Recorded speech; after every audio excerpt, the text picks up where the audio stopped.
Yo guys, it's Adam here, aka Anti-Cena Guy, coming at you with another review. This time requested by Kip501. Okay, thanks Kip501 for sending this request in, because this is one pay-per-view that I really like. And I'm talking about this one right here. Boom. Royal Rumble 2003. I know in my previous review I reviewed the greatest Royal Rumble. Greatest Royal Rumble, my ass. It was in the PG era and so many shit shows on that, shit matches on that pay-per-view. Especially for the first half of the card, but they named it the greatest Royal Rumble because it was like 50 men. Big fucking deal. It was like a very standard go-home show, basically. But if I could talk about a Royal Rumble that's better than that Royal Rumble, well, any Royal Rumble's better than that pay-per-view. But if I could talk about a Royal Rumble that's a classic, whole pay-per-view, it was during the Ruthless Aggression era, 2003, this one right here. I've got the whole 2003 collection, and Kip105 says, would you please review the Royal Rumble 2003? And I says, why not? You know what I mean? Because I know I like that pay-per-view, I've seen it countless times, I even watched this live back in 2003 when it was aired on TV, you know what I mean? So it was nice to re-watch this pay-per-view again. You know, so many great matches on this card. In the first match, Brock Lesnar defeated the Big Show to gain entry to the Royal Rumble match. The SmackDown leading up to this, you know, Brock Lesnar and the Big Show were feuding, you know, and it was announced just before this pay-per-view that Brock Lesnar and Big Show would be going off against the Royal Rumble in the first opening match, and the winner would go into the Royal Rumble. And Brock Lesnar basically destroyed the Big Show. You know, this was during the time when Paul Heyman turned his back on Brock Lesnar and Big Show defeated him for the WWE title. I believe that was at Armageddon, if I'm not mistaken. Could be wrong, but I believe it was Armageddon. And this was during the feud between Brock Lesnar and the Big Show. Well, the feud basically came to an end here, you know, with Brock Lesnar absolutely dominating the Big Show in order to gain entry into the Royal Rumble. And it was a good opening match, although Big Show didn't really do anything. You know, he was basically getting his ass kicked by Brock Lesnar, and this is when Brock Lesnar was in his prime. Excuse me for the noise outside, there's a fucking motorbike outside. Fucking revving its fucking bollocks off while I'm doing this pay-per-view review. But yeah, Brock Lesnar basically dominated the Big Show in order to gain entry. Good enough match for an opener. The second match, the Dudley Boys defeated Lance Storm and William Regal, and this was for the World Tag Team titles. Good enough tag team match. You know, even though we disliked people like Lance Storm back in the day and William Regal, even jobbers like them, I mean, I hate to call them jobbers because they're both great athletes, no matter what we think of their gimmicks, you know what I mean, especially William Regal.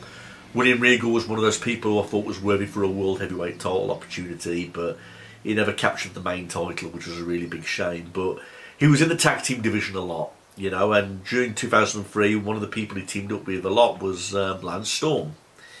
And of course you had the Dudley Boys, you know, and you had other great tag teams, but I thought Lance Storm and William Regal played good heels, you know, going up against the Dudley Boys, but the Dudley Boys got the victory over Lance Storm and William Regal.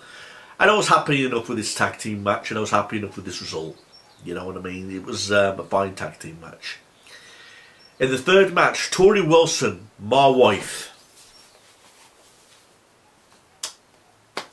My wife, Tori Wilson, defeated Dawn Marie. And this was during the time Dawn Marie and Tori Wilson were having a stepmom and stepdaughter feud, you know, because Dawn Marie married Tori Wilson's father, Al Wilson, you know, and it was during like a sexual storyline to the point where Al Wilson died of a heart attack because Dawn Marie was having sex with him countless times, and he ended up having a heart attack.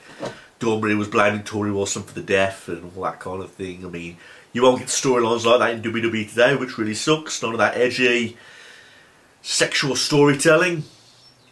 But it is what it is, and this was the first ever stepdaughter and stepmom match, and Tori Wilson picked up the victory over Dawn Marie.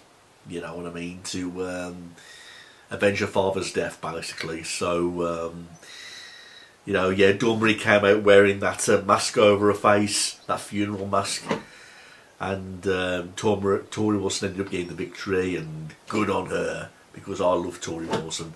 Such an underrated diva and very beautiful, you know. She never captured the main title, which fucking sucks. But there's reasons behind that. I mean, I must make a video one day as to why people doubt Tori Wilson so much. I mean, there's a reason why she's a Hall of Famer. And there's a reason she was not in the world title picture also. And I will make a video on that someday, you know. A lot of people say she was overrated and all that shit, which was a load of bollocks. I mean, she was very well deserving to be the women's champion, but due to back injuries and surgery, she was pulled from the main event picture, and when she returned to WWE, she never got that women's title opportunity ever again, so tragic shame. The fourth match, Scott Steiner defeated Triple H via disqualification, and this was for the World Heavyweight Championship. Good enough match. I like Scott Steiner, I like Triple H. I wouldn't say this was the match of the night, you know, but for a world title match it was pretty decent. And Scott Steiner defeating Triple H via disqualification. This was like to continue their feud, although at WrestleMania this was not the case, you know, where Scott Steiner got a rematch for the world title. You know, the match of the night was definitely the fifth match, which was Kurt Angle versus Chris Benoit. But Scott Steiner versus Triple H, and Scott Steiner coming out as a victory over disqualification. Again, good enough match. The result could have been a little bit better, but again, Scott Steiner, everyone did not like the Scott Steiner and Triple H feud. You know, there was a lot of people who really put a lot of shit onto it, you know, saying it was one of the worst feuds of all time, you know, but the match itself was fine, but I have to agree with the fans, it wasn't one of those die-hard, exciting feuds, Scott Steiner and Triple H, despite me liking both guys. It was one of those feuds that could have been thought of a little bit better. Now, talk about an amazing match for the WWE title. Kurt Angle defeated Chris Benoit.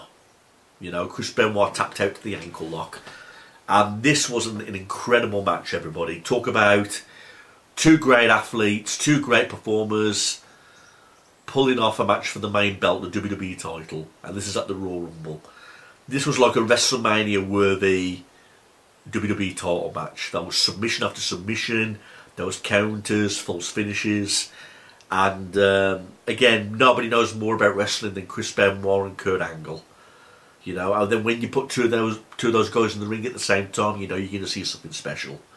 And they did just that. I mean, even the fans agreed. Even though Chris Benoit lost the match, the ovation he got at the end of the match was incredible. You know, everyone was applauding him, clapping for all his efforts that he put into the match. You know. You know, it was, if Benoit deserved to win the WWE title in any type of match, it would have been this one against Kurt Angle. But again, one of them had to win. But you got two great submission artists, two great performers, two great wrestlers going at it in a classic match for the WWE title. And it was an incredible match. It was definitely the match of the night. I think it was even better than the Royal Rumble match itself. This match between Benoit and Kurt Angle. I mean, these guys have had loads of great matches in the past, but this is one of the best matches I've ever seen, where these two have actually put on a performance for the WWE title. You know, great match. I love both guys. Love Kurt Angle. Love Chris Benoit. But again, Benoit tapped out to the submission, making Kurt Angle leave with the WWE title. So, great match. Absolutely amazing. And in the last match, Brock Lesnar won the Royal Rumble by eliminating The Undertaker at the end. Again, this was the time Brock Lesnar was in his prime and he was getting that major push. I mean, I've never known a guy get so much of a bigger push than Brock Lesnar. I mean, think about it. He came into WWE winning King of the Ring and, you know, being the youngest WWE champion of all time by defeating The Rock at SummerSlam 2002, destroying The Undertaker in Hell in a Cell. You know, and all his accomplishments have been unbelievable. I mean, I know he left for his football career and did UFC outside of WWE, and then he came back and he still was smashing records. And who could ever forget the one that that nobody will ever forget, where he ended the Undertaker streak? You know what I mean? and winning WWE titles and Universal titles, you know, ending winning streaks of Goldberg and other people. You know, the guy continues to make more records to this day in WWE, but this is when Lesnar was getting that major push, and like I say, he beat Big Show earlier on in the night to qualify for this match, and then it was just him and Undertaker at the end, because I thought Kane and the Undertaker were going to work together, but you know, Undertaker betrayed Kane by throwing him over the top rope. I mean, these are the people that were in the Rumble. We had Shawn Michaels, who started the match off early in this match, but he got attacked by Chris Jericho, he got busted open, and he got eliminated. Of course, we had Christopher Nowinski, who I believe suffered a concussion in this match and ended his career. We had Christian, Tommy Dreamer, Rob Van Dam, Jeff Hardy, Rosie, Test, Jamal, Kane, Booker T, Maven, Goldust and Batista, Rey Mysterio, Edge, Chavo, Tajiri, Bill DeMott, B Squared, Matt Hardy, Eddie Guerrero, John Cena, Charlie Haas, Rikishi, Shelton Benjamin, A-Train, Brock Lesnar and The Undertaker. We had all those guys in this Royal Rumble match, and it's so sad, you know, when you go back and watch a Royal Rumble like this, that some of those guys aren't with us anymore. And again, this was like when all the main eventers were in their prime, and there were mid-carders like Batista and Eddie Guerrero. You know, this isn't when there was all mid-carders like, and they went on to become Hall of Famers and champions later on in their careers, you know. But the Royal Rumble match was very exciting. It was really good. It was great to see all these guys young and healthy, and you know, especially guys like Rey Mysterio and all that, and Jeff Hardy, Undertaker. You know, it was great seeing all those guys. There was a hilarious scene where Rikishi gave Jamal the stink face and Jamal lost his temper. How dare you stick your ass in my face! You know, and there was some hilarious moments and there was some hard-hitting moments, but it was an exciting Royal Rumble. But again, it just came down to Undertaker and Brock Lesnar at the end, you know. I believe Undertaker hit Batista over the head with a chair, and while he had his back turned to Lesnar, Lesnar sneaked up behind him and threw him over the top rope. Hence him winning the Rumble. But although that happened, Undertaker showed respect for Brock Lesnar, and he was saying, give me my opportunity in the future. So that's when it led up to WrestleMania, you know, 19, where Brock Lesnar went up against Kurt Angle for the WWE title, where he did the shooting star press and fucking landed on his head, nearly killing himself. But overall, everybody, I really enjoyed this Royal Rumble 2003. It was great seeing all these young guys in their prime. And like I say, I enjoyed every single match on the card. I mean, I thought the Scott Steiner and Triple H match could have been a little bit better with a better outcome. But other than that, it was like a very great, nice pay-per-view to see. It was nice to see my beautiful wife, Tori Wilson, defeat Dawn Marie. Again, that outstanding match between Kurt Angle and Chris Benoit, that was definitely the match of the night.